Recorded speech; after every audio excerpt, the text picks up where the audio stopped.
Jane. J'ai récemment pu échapper à l'homme qui me gardait prisonnière. J'espérais que ma vie s'améliorerait après ça, mais ma famille et moi luttons toujours pour exister. J'avais 17 ans quand tout a commencé. Nous avions une vie heureuse en Angleterre et une famille au complet.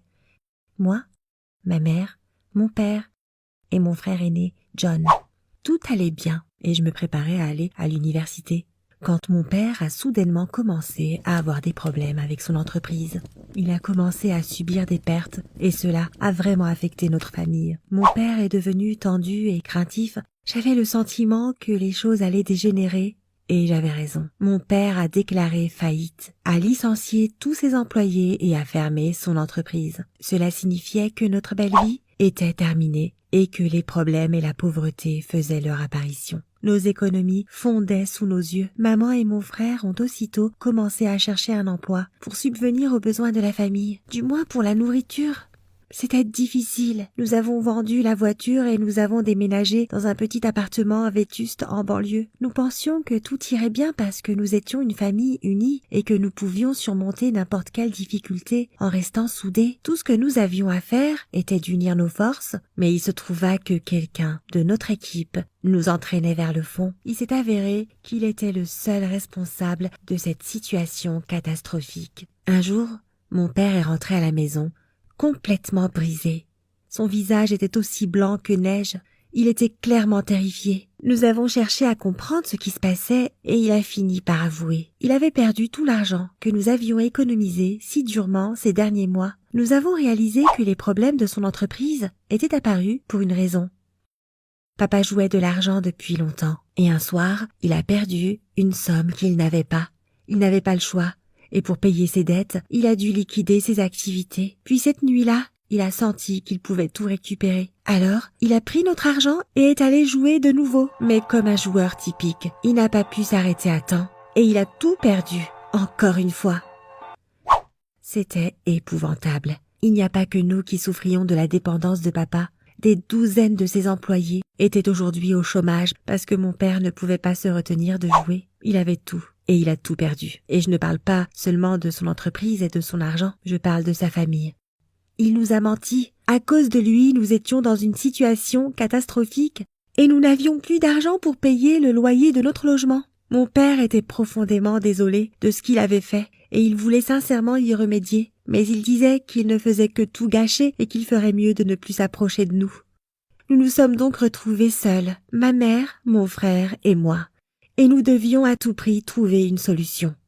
Il était clair que nous allions finir dans la rue et mourir de faim si nous ne nous tournions pas vers quelqu'un qui pourrait nous aider. Mais le truc, c'est qu'on ne savait même pas où aller. Nous n'avions pas d'autre famille et tous nos amis étaient d'anciens employés de papa qui ne voulaient plus entendre parler de nous après leur renvoi. Nous avons tenu un mois de plus pendant que ma mère essayait de trouver un emploi, mais elle essuyait tous les refus à cause de son âge ou de son manque d'expérience professionnelle. Nous aurions pu être expulsés de l'appartement à tout moment.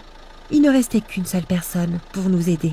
Un cousin de maman qui vivait aux États-Unis. Elle voulait lui emprunter de l'argent pour que nous puissions au moins payer le loyer, mais il a dit qu'il avait aussi des problèmes d'argent et qu'il ne pouvait pas nous aider. Mais si nous voulions soudainement changer de vie et déménager aux États-Unis, il serait heureux de nous aider pour le logement. À ce moment-là, nous avons eu une idée. Partir aux États-Unis nous a semblé être un nouveau départ, ce qui nous était tellement nécessaire. Nous pourrions recommencer à zéro et oublier tout ce qui s'était passé avant. Nous avons donc acheté des billets avec le reste de nos économies et nous sommes allés à New York. Le cousin de ma mère était heureux de nous avoir chez lui, mais il s'avéra qu'il avait une femme et que cette dernière ne voulait pas que 3 membres de sa famille éloignés, qu'elle ne connaissait ni de près ni de loin, vivent avec eux. Nous savions donc qu'il nous fallait trouver un endroit où vivre le plus vite possible, mais nous avions besoin d'argent et de travail. À partir de ce moment, nous avons passé des journées entières à chercher des moyens de gagner des sous. Nous ne pouvions pas trouver de travail convenable parce que nous n'avions pas de papier et que nous étions juste des immigrants et je n'avais même pas de diplôme. Alors Alors évidemment, le travail que nous avons fini par trouver était tout simplement horrible. John s'occupait des inventaires dans un magasin et ma mère et moi travaillions dans un café comme femmes de ménage. C'était atroce. Le travail consommait toute notre énergie et quand nous rentrions à la maison le soir, mon cousin et sa femme nous faisaient comprendre qu'il fallait vraiment qu'on trouve un autre endroit où vivre. Oui, leur patience s'amenuisait et la menace de finir à la rue était bien réelle. Du coup, dès que nous avons reçu nos premiers salaires, nous les avons dépensés dans un logement et nous avons ressenti à nouveau les affres de la pauvreté. 2 mois plus tard, notre séjour légal en Amérique se terminait. Nous étions maintenant des clandestins ici et en réalité, rien n'avait changé. Mais ce statut me submergeait mentalement. Je sentais que tout le monde le savait tout le temps et me méprisait d'être là, dans leur pays, même si je parlais comme eux et que je leur ressemblais. Je n'étais pas la seule à ressentir cela. Ma mère aussi était déprimée. Je peux la comprendre. C'était une femme adulte qui avait tout et qui se retrouvait maintenant, femme de ménage dans un café. Nous étions dans un cercle vicieux où nous galérions pour gagner de l'argent qui passait entièrement dans notre loyer et nous savions que cela ne pouvait pas continuer. Nous devions changer quelque chose. J'ai alors eu une idée. J'avais lu des articles sur les mariages blancs en Amérique. Certains immigrants se marient avec des citoyens américains pour pouvoir obtenir une carte de résident permanent. À cette époque, j'avais déjà 18 ans et j'étais prête à faire ce sacrifice. Après tout, une fois que j'aurais obtenu les documents officiels, je serais en mesure d'occuper un emploi normal et de subvenir aux besoins de ma famille.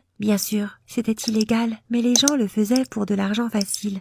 Nous avons commencé à chercher ces personnes sur Internet, mais le montant s'est avéré être bien trop élevé pour nous. Nous avions alors trouvé un homme qui était prêt à faire un mariage blanc pour beaucoup moins d'argent. Je l'ai contacté et nous avons convenu de nous rencontrer. Il était prêt à cette arnaque, mais pour une condition. Je devais jouer le rôle d'une femme au foyer dans sa maison et faire toutes les tâches ménagères. J'ai accepté sans problème. Je veux dire, je travaillais déjà comme femme de ménage dans un café. Qu'est-ce qui pourrait être pire que ça? Le truc, c'est que ce n'était pas si simple. Le service d'immigration est au courant de ce type de fraude, donc le mariage devait vraiment avoir l'air naturel. Nous avons même posté des photos de nous ensemble sur Facebook et Instagram, au cas où il les vérifierait. Puis, il y a eu le mariage. Il était petit, mais il avait vraiment l'air réel. Et puis, j'ai emménagé avec mon mari et j'ai demandé une carte verte. Nous devions vraiment vivre ensemble et faire semblant d'être un vrai couple parce que les mariages avec des étrangers sont généralement vérifiés par des inspecteurs. Mais dès que nous avons commencé à vivre ensemble, j'ai compris pourquoi mon mari fictif avait accepté l'escroquerie à un prix aussi bas. Il ne voulait pas seulement d'une femme de ménage, mais d'une esclave. Ce travail était bien pire que celui du café. Toute la journée, je cuisinais, nettoyais l'appartement et faisais ces stupides courses. Chaque semaine, c'était de pire en pire. Il devenait un tyran, mais je devais faire avec. J'avais besoin d'une carte verte et je devais à tout prix aider ma famille. Alors j'ai enduré tous les caprices de mon mari. À cette époque, je voyais rarement ma mère et mon frère. Ils travaillaient dur pour que nous puissions payer mon mariage fictif. Je ne voulais pas me plaindre de ma vie, mais il savait que ce n'était pas facile pour moi. John était très sceptique au sujet de cette escroquerie, et il a dit que si mon mari posait le moindre petit doigt sur moi, il le lui ferait regretter. Pendant ces mois, alors que j'attendais la décision du service de l'immigration, je haïssais sincèrement mon mari. C'était une personne exécrable, et parfois, il me faisait faire des choses juste parce qu'il voulait m'occuper. Il ne me laissait jamais me reposer, et quand l'inspecteur des services d'immigration est venu, nous avons dû prétendre que nous étions ensemble, nous tenir la main et nous regarder dans les yeux avec amour et tendresse. C'était très dur, mais ça a été un succès. Très vite, j'étais censée obtenir ces foutus documents, mais subitement, mon mari a dit qu'il voulait renégocier l'accord.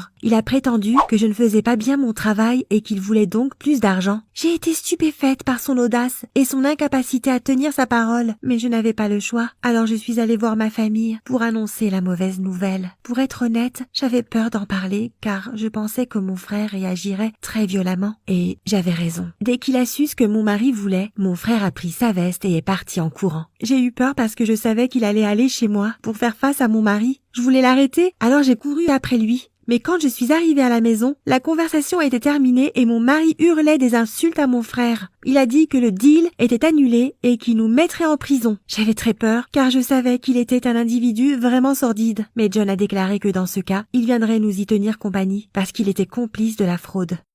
Puis mon frère m'a ramené à la maison. Le soir, la police est venue nous voir. Mon mari a déposé une plainte contre John à cause de la bagarre. Mais mon frère avait raison. Il n'a pas dit un mot sur le faux mariage parce qu'il avait peur que cela lui retombe dessus. Mais maintenant, c'était fini. Mon frère et ma mère ont été expulsés comme clandestins. Puis j'ai divorcé et je les ai retrouvés. Notre aventure en Amérique était terminée. Nous sommes retournés dans notre pays natal où personne ne nous attendait. On n'avait ni argent, ni maison. Mais tu sais quoi? On a survécu. Après tout ce qui nous est arrivé, nous avons réalisé que notre bonheur est entre nos mains et que personne ne peut nous aider. Oui, c'était dur pour nous, mais nous allons surmonter tous les défis et retourner à une vie normale. Nous sommes une famille et cela n'a fait que renforcer nos liens. Je crois donc que tout ira bien pour nous. Nous devons juste faire un petit effort. Et puis, ce ne sera qu'une question de temps. Merci d'avoir écouté mon histoire jusqu'à la fin. J'espère que tu ne me jugeras pas d'avoir cherché à frauder. Qu'aurais-tu fait à ma place dans cette situation? Dis-le moi dans les commentaires s'il te plaît. Et n'oublie pas de partager